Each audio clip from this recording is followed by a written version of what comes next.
Yeah, my bad. Wrong choice. I'm glad you hit Yeah. me up though, fam. Cause that was like, you didn't notice. But I had to get off Facebook for a little bit because people was bugging too hard. True. And like you said, people ain't trying to be gangsters out here. So I ain't trying to be a gangster. I ain't gonna have to go. Want to go that way? Yeah, I ain't want to Not go work. that way, bro. True. I do want to, man. I want to. Can you like spar? Yeah. Like have a. I want to spar with you, man. Yeah. Cause you can. A few guys that I train with. The number 7 is 7 or 12 ranked heavyweight in the world. He lives there. He's 32 years old. He went to Woodside High School. Yeah. So I train with him. I train with other few dudes that fight on street beat. And I train with a few other dudes that do amateur fighting as well. And I teach this 12-year-old girl. Oh, for real? She's gonna be a beast. Zoom on live says. Man, I don't know why it's doing this. So I tried the live stream earlier and it worked. And now when I'm doing it, it says preparing. And I don't know what's going on. So we just have to post a video later. And if it start working during it, then it can start working during it. But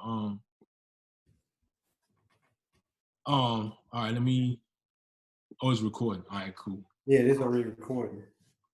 Yeah, I mean, but with the boxing though, joint though, bro, because like, because in the hood, like, so did you grow up in the hood? No, when I was living we actually from Lake Charles, Louisiana. Okay. So when I was younger, before my mom joined the military, yeah, we stayed at a project. We stayed at these projects called Johnson Hall. Yeah. It was vicious. But you're a child. Say like what you trying to tell about me, like, bro, like I'm not like a hardcore like type dude, but bro, I got into so many fights. Yeah. That's how it be. I'm kind of just wondering where I'm at because like I only lost one clear and one maybe. Yeah. So that's what I'm wondering. Like, I wonder where I'm at now. So I'm like, yeah, I want to spar. Yeah, you never know till you put them on. You never know. Now we'll have pads and stuff too, though, right? Yeah. All right, cool. Yeah, so bro, all this time, so when we met at that event when people were talking about suicide and stuff, what year was that? Because I was like 15, 16? No, that was in 2017. 17. Yeah, because I came home May 30th, 2017, and it was like a week after I came home. Yeah. And then so we met at that joint. My bad, something was my own. Bro, you lucky. So you got a bald head. But like, I'm like out here just, look at this joint, bro. Yeah, so my joint be going everywhere. But so yeah, we met at that joint and then you remember I had you out to my class too. Yeah. The knowledge, fam. That was exciting right there. That was like, just coming home. Yeah. I'm talking to you. They didn't know I just came home from prison doing all that time. So when I'm talking, I'm greeting them, and then soon I was like, yeah, I just came home from prison, been doing almost 17 years. Everybody's face expression changed, and I seen it. I just started smiling. So, bro, like, I'm just saying that it's just crazy how quickly that time went by. Yeah. Like, yo, that was like 3 years already. Yeah, just like that. It's like we've known each other for 3 years. And so I was setting that up to say, even though I'd known you for 3 years, I didn't know you did 6 months in the Hope. Yeah. But that wasn't the only time I did. Oh, Man, my first charge in the whole, I had a knife charge. I think within my first 6 months of being, it came out when I first got to prison. You know, I got to the point where, I'm not gonna do no faking. I can't wait on nobody else. So either it's best to have it than not to have it.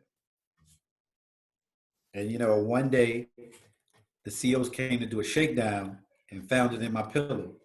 It was probably like this long. oh, Yeah. I took I actually bought it from somebody off the yard. yeah, And it was actually it looked like I'm talking about one of them big long nails.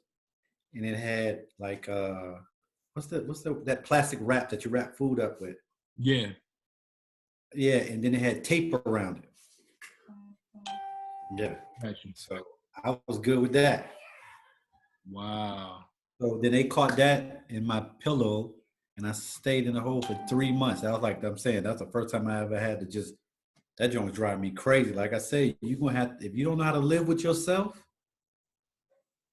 it's crazy. Because then I only took a shower. They only gave you a shower. That's only twice a week or 3 times a week. Yeah. And when they took you out your cell, you're only allowed to have shower shoes on, boxers. You have to you got to back up to this door, put your hands out the door, let them put handcuffs on you. Then the door opens up, they got to put shackles on you. And then before you can be transported out the cell, they got to put a dog leash on the back of the handcuffs. So just in case you get out of line, so they say, they yank up your hands and everything else from the back. Yeah. See what I'm saying when I say how the system start trying to play with your mind? Why they gotta put you on a dog leash? Savage, bro. Yeah. Like it makes you, and that's why that's why I don't like to get mad at black people, because we've been living under white supremacy, a white supremacist system that animalizes us, that dehumanizes us. Mm-hmm. Mm-hmm. And then when you go outside for your little 1 hour rec, they actually put you in dog cages, rows of dog cages. You don't go outside into like a little yard to walk around. They put you in dog cages. After they walk you out there with your hands behind your back on it with a dog leash.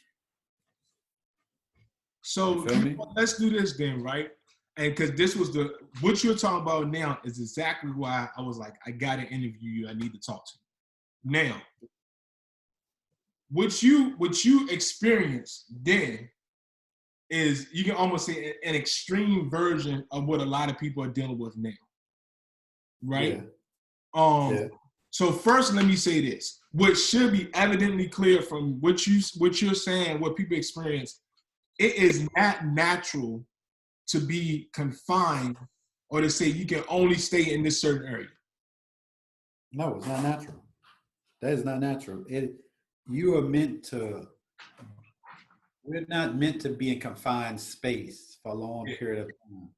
To have to live in a confined place. A cell is not really a cell. A cell is really a bathroom. Wow. Because you got a toilet and a sink and 2 beds there. But everything you do in this cell relies around that toilet and that sink. That's cool. So it should be clear that this is not natural, right? And no, and so for me, right, first I'll say this. I actually want to hear your response. Let me like caution this. I don't want people to go back out right now. With the virus is still the way the virus is, I don't want people to go out, because if you go out, you can catch it, you can die. Like, this is life or death, right? But so let that be the caveat. Mm-hmm. Let me ask you your thoughts on this. Even though I said that, I think I understand why people are itching to get back out. How would you respond to that? Like, because you see people like they're going out. How would you respond to that? Are you talking about like itching to go out? Like, what you mean go out? Like, just go out, like to leave their house and to go look in and do things. The difference from when you've been in prison, for as long as I have, or if you've been in prison, period, for a long stretch of time, you understand and you know what boredom is. Mm. See, if you've been out here in this world all day long, I hear people talking about sometimes they're in their house, they're like, I'm bored. Yeah. But if you've been in prison, Mm. you're like, what you mean you bored? You can take out the trash, you can cut the grass, you can go get in the refrigerator, get what you want, you can take a bath when you want to. So me personally, I don't get bored. I just be such things in my mind be racing like, what I'm gonna do next? What can I do next? If I get tired of one thing, I know there's other things I do, but what do I do next? So you itching to go outside Yeah. is like people like, they never experienced what it's like to live with themselves. Mm. So let's So talk about that, because this has been a theme throughout the interview, living with yourself. yeah, you can go outside and find a different source to entertain yourself because you can't live with yourself. Wow.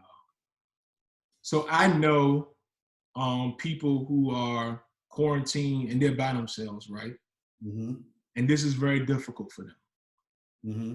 And so I'm like, all right, what wisdom can you share with them and in dealing with this based on your experiences? This is a perfect time for you to get to know yourself. Mm. Know yourself. I'm saying a lot of people think, well, I don't. No, you don't. You don't know yourself in a tight situation, but you're gonna get to learn it now. Yeah. You know what I'm saying? Don't be scared to be alone. Mm. A lot of people are scared to be alone. Wow. Uh, Try something new. You know what I'm saying? There's all type of things you can do. Hey, they got social media. Get up there, dance or something. Yeah. Say you scared to be in front of a crowd. Touch yourself. Get Mm. on social media. Act like that's your audience. It's different things you can do. Yeah. But a lot of people they revert back to what they don't have no strength within themselves to be like what I can do. A lot of people feel like they need somebody else to make them or break them. Yeah. So what you're saying, and I think I just want to reiterate this to the people watching, is that a lot of people are struggling during this quarantine because they're struggling in dealing with themselves.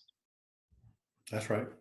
And so then another thing I noticed is just like how, you know, how we all have like our insecurities. Mm-hmm. Would you say that the quarantine is like making that more evident? True. And it's true a little bit. It depends because you really don't understand, you won't know or understand a person until you really talk to them. So Yeah. a lot of people in different trials and tribulations, so you don't know what's going on with them mentally, you Yeah. know what I'm saying, or physically. Yeah. So once you learn and understand what they've been through, then you understand, well, dang, okay, now I see why he or she said, or I understand and know why he or she did, Mm. you know? But it's like, then again, it's like some of us don't believe it until it happened. Hard-headed. Right. You know? Being as though it's not happening to me or somebody around me, it'll never happen to me. And then when something bad do happen to you, you're like, oh, damn, I should have listened. Should have listened. Yeah, then you blaming the devil. Right. When that was really your fault. Yeah. When the self-accusing spirit told you, I shouldn't go out. But that lower self of you like, I'll be all right. You know what I'm saying? They say never second guess the self-accusing spirit. Yeah. Yep. So let's think about some practical things that people be doing. So you already suggested to try new things like getting on social media and like performing in front of people. What other practical advice would you give? So even like, so first while you was locked up, right? What are some things that you did to stay sane? Or you know what? My bad. It was something else I forgot to ask you all about. When we talked before, you said that there were times that you wanted to give up. Yeah. Like you wanted to commit suicide. Yeah.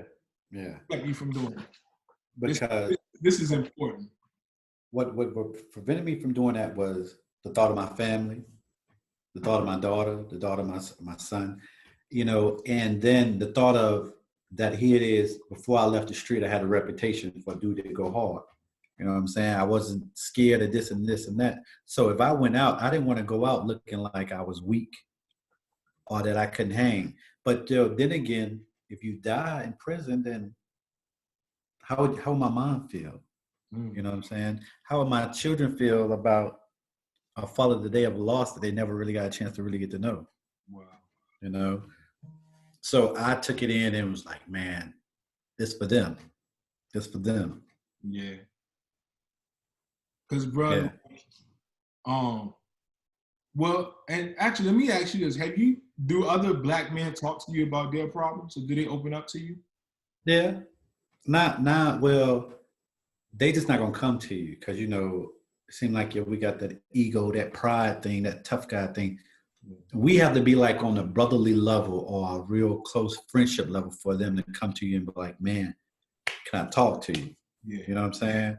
And like what I left out was that when I when I got to prison, I say like a month later I joined the Nation of Islam. Okay. And that taught me brotherhood. Gotcha. You know, a lot of people teach that. I mean, say, "Oh, that's my brother," this and that. That's just a tickle your ear, just to sound good. Right. And there, them brothers call you brother. That's what you are, a brother. Yeah. Yeah. Because I mean, I asked that because, so I like, well, you see my social media posts, like I put myself out there because I want to encourage black men to speak up. Yeah. But because of that, right? Every time I talk to another black man, guess what I find out? They also going through. Yeah. Yeah. So I'm like, so what you know what that like you know what that tells me? That a lot of us are out here struggling and suffering, but we never talk about it. Yeah. Hold on, what you say, alone? Yeah, everybody is out here suffering and they're alone with it because they scared to open up. And that was one of my depressions of coming home. Yeah. When I came home, I noticed everybody had their family, they was married, they had their career, they had good jobs, they had a house and everything. I came home, I had a car, I had money, I had clothes, I had everything. One thing about it, my daughter mother made sure, and this female I was dealing with, made sure I was good on everything. You feel what I'm saying? And I had money saved up when I was in prison. I ran a store box. I was into some other things because I wanted to make sure when I came home, I didn't have to really depend on nobody. But when I got home, I'm like, man, I'm a grown man. I'm 39 years old. I got to stay with my mama. Yeah. You know, she still got rules. Like she treat me like I'm in middle school. You know what I'm saying? She forgot I'm a grown man. Right. Yeah, but this is her house, so you got to respect it. And it's like I had started putting a lot on my plate. I felt like I had to catch up because everybody else was doing their thing. I done lost almost 17 years of my life. Right. And that depressed me, man. I thought about giving up then too. Yeah. Yeah. Yeah. Real talk, bro. So how'd you make it? Why did you keep going? Because I have a best friend. His name's Charlie. And anytime I was working at Walmart distribution when I first came home. I was working at Walmart distribution in Williamsburg as an order filler. And that's at night from 5 p.m. to 5 a.m. And in the daytime, I would work at a residential electrical company. So I would sleep for like 2.5 hours. But at night, when you order filling, you on them aisles by yourself. All you got time to do is think. And man, my mind was just racing. Like back in the hole, right? Yeah. It's quiet. Yeah. And it's almost, it got lights, but it's really dark and it's just quiet. And it's just you in them boxes and in your machine. And then I'm just like, man, it feel like, man, I'm a grown man, man. Yeah. I gotta live with my mom.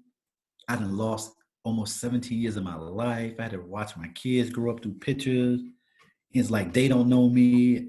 It's all types of how do I get them closer to me? How do I fix this? How do I fix that? Because I'm a man. This is what men do. But here it is. I'm not really a man because here it is.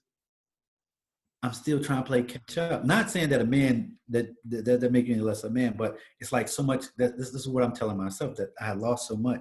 How do I get it back fast enough? That way I can be at peace. And, it just even to this day I still can't get over the fact that I did so much time. You know what I'm saying? When I sit back and think, I'm like, wow, I didn't kill nobody. Nobody got shot that night. You know what I'm saying? I had a robbery, 2 gun charges, a gun by convicted felon. And the judge gave me life plus 30, everything suspended except for 18. You know what I'm saying? So I'm sitting there to this day thinking, damn, I did so much time, you know. And then when I think back over the times, I remember one time I went to the hole for fighting, and it was bringing my property, and I found a calendar in my property, and then I started counting on my fingers, and I said that made me sick, So what a lot of people don't feel out. Do you know what I realize about a lot of black men is that we suffer with depression, but we don't let nobody know. Right. But I would call my friend, tell him about what I'm dealing with, and while I work, he would talk to me. Oh. And I told him off top, man, yo, I feel like, man, it's over with, man. I feel like I won't be here no more. You feel what I'm saying? Yeah. He would be right there in his bed. I don't care what time of the night I called him. He'll answer and he'll talk to me. Wow. But yo, then there's another. You remember one of the twins, the Moore brother I brought to your class? He told me something. He was like, bro, let me tell you something. What you see on social media is not what it is. Fake, bro. But Facebook was brand new to me. They false flagging, bro. They false flagging hard, bro. They pump faking. They just like this. They not really shooting. They just like this. Yeah. So I'm coming home from prison. I had a cell phone here and there in prison. I had a Facebook, but I ain't had enough time to just chill on it. I had to sneak it in and hang it, hide it. So when I get home, I'm looking at everybody's lives. I'm like, man, they living good. Ain't they living good? So he was like, nah, bro, let me tell you something. I got a house. I'm married. I got this. It looked good. But everybody else stuff look good, but you don't know the details that they might about to lose this. Yeah, they suffer. They can't pay this. Bruh. Talk that talk, son. Yeah. Cause look, people be acting like that joint is so good. Yeah. And look, and like you said, bro, and like I hope people are able to get the wisdom and the knowledge of what you dropped. Cause you said you had car, you had money, you had a place to live, you had all that stuff. And then you say you talking to your homie who's married with children, all that stuff, but they're still struggling. Yeah. Yeah. So I didn't, I'm coming home. I'm like, I'm supposed to be here, but I feel like I'm still down here. You feel what I'm saying? Yeah. So, but when he brought that to the light, it was like, man, don't believe everything you see. And I started thinking about it. I sat in my bed and I laid and I thought about it. And I was like, wow. So he was like, focus on you. Don't worry about what everybody else is doing. Focus on you. Work to get you right. Yeah. That's what I've been doing. Wow. And you still here? Still here. And you doing this interview? Still here. Doing the interview free.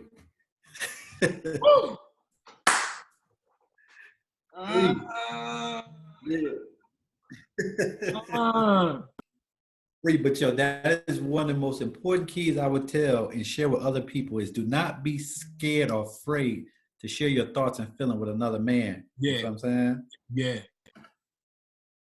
Don't be afraid because you let it sit inside of you, it's gonna eat you up. Yeah. So let's jump back then to some practical things people can do, right? So you said earlier how like you created this game when y'all was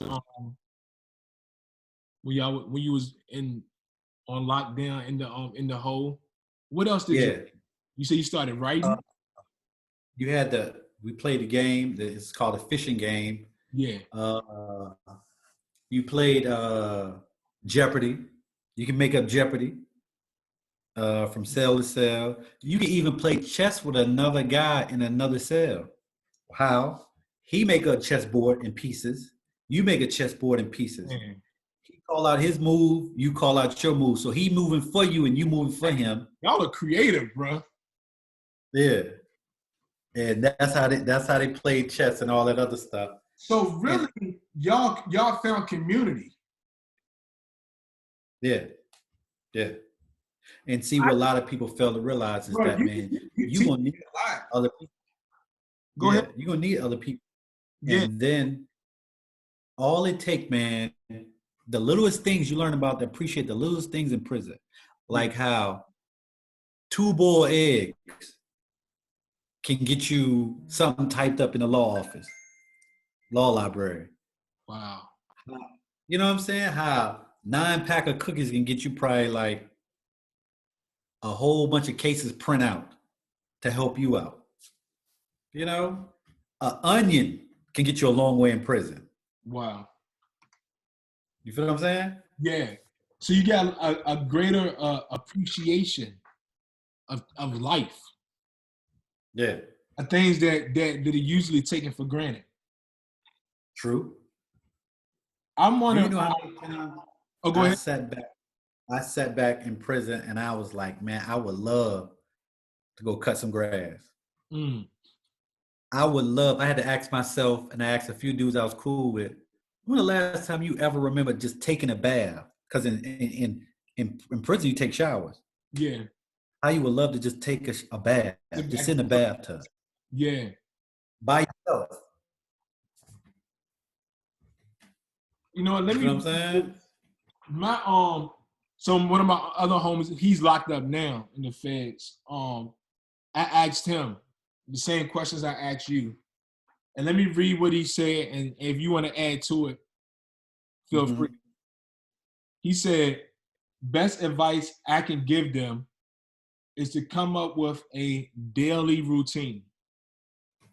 I know things pop up daily, but for the most part, if it helps you know what you, but for the most part, if it helps you know what you're going to be doing already throughout the day. Every hour up until bedtime, you should be doing something, whether it's reading, researching, writing, etc. So Mm-hmm. basically, yeah, having a daily routine that you're working out, that you're working on something, and like you're working towards these goals on a daily basis. Mm-hmm. What would you think about that? Did you do any of that? Would you add anything to that? Yeah, I had a daily routine every day, and if I did change it up, it was like I was excited.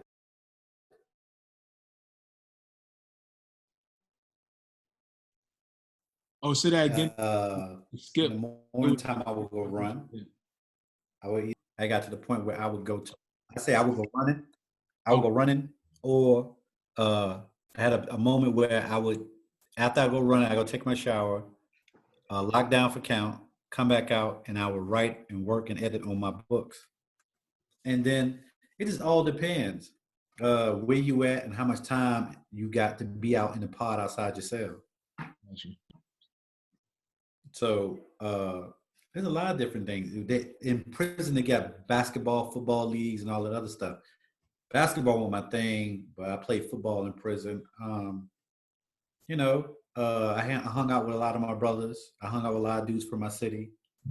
Um, I just try to keep myself busy. I kept myself yeah, reading, and what I didn't know, I went to a library and got self help books to find out about. got you. Yeah. So every day you gotta keep yourself active, and you can't allow yourself to not be motivated. Because as soon as that happens, that's when the demons get to playing in your head. And also, I said that word about learn not to expect, because that can be a downfall too, and Yeah. that can eat you up too. Because you starting to expect, like, say somebody say, "I'm gonna send you some money," and it don't come, you be mad. Oh, I got you. So you expected this because you know this money is going to change your life a little bit in prison and make you more comfortable. And if it don't come, or somebody say, "Well, I'm gonna write you and send you some pictures," and it don't come, Mm. oh, that crush you. I'm talking about it'll crush you. You be looking for every time it's mail call, you looking for that, and it'll crush you. You feel what I'm saying? An older guy told me learn not to expect. So I even activate that even out here. Right. Because nobody gonna let you down. You're not gonna let yourself down, but everybody else gonna let you down. So Right. if you tell me something, I'll listen to you, but I'm not gonna believe until I see it. Yeah. You feel what I'm saying? Because I've been disappointed.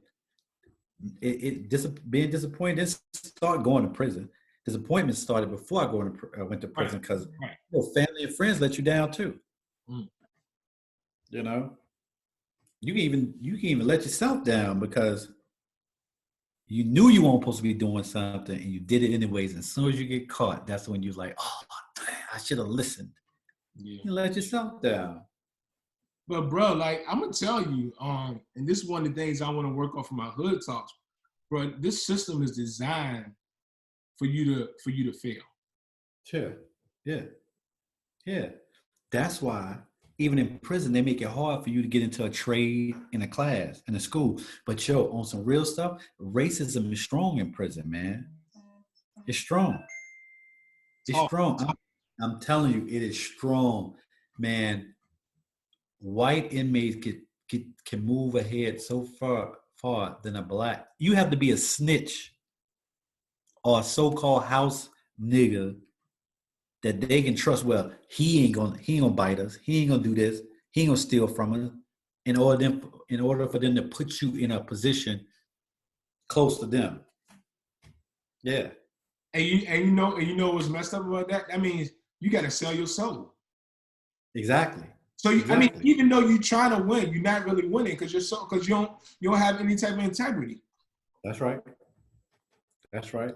Bro, But I if they had know no idea now because there aren't as many white people are there, right?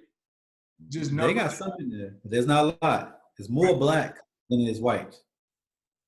And then they starting to lock Mexicans up left and right too. So there's a lot of Mexicans in there too. But white inmates, you will hardly see them mix in cells. They'll never put you in a cell with a white inmate unless they don't have really no room and they have to. But they put whites with whites, black with blacks, Mexicans with Mexicans.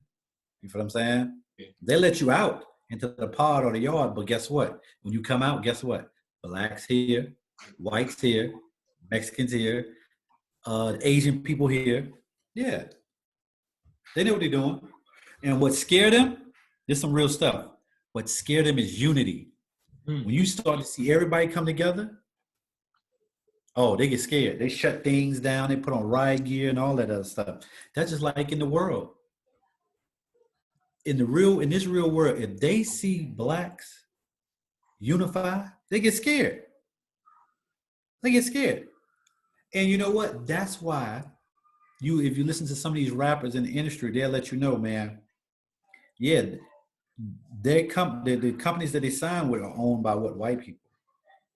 Now, if you come to them and be like, man, I'm gonna put out a positive CD, boom, boom, boom, they try to deteriorate from it. Cut it off. Yeah, yeah. But if I put out a song talking about how, bitches, hoes, on how I'm about to get the drug money to do this, do that, they all for it. Yeah. Or how I'm gonna kill this person, I'm gonna kill this person. They all for it. They all for it. It's just like on a post I just put up just now when the dude in Georgia got killed, and how he was running and jogging and stuff, and then people they lynched his brother. If you look at the video, they was in pickup trucks. One was in the back of the pickup truck, like they did back in the day. You know what I'm saying? But this is what I'm trying to say. We so worried about as a people who talking about me, who looking good, who hating on me. But here it is, it's the man, and we buying guns, not to kill somebody else, but to kill your own kind. Even when I was in the drug gang, I bought a gun. I had my guns, not thinking that somebody white, Asian, or Mexican gonna come at me. I bought guns to kill my own kind. But you don't see the big picture that the man buying guns to kill you and protect his own, and he getting away with it. How you got license plates and facial footage, but ain't nobody locked up? And see, that's how it is in prison.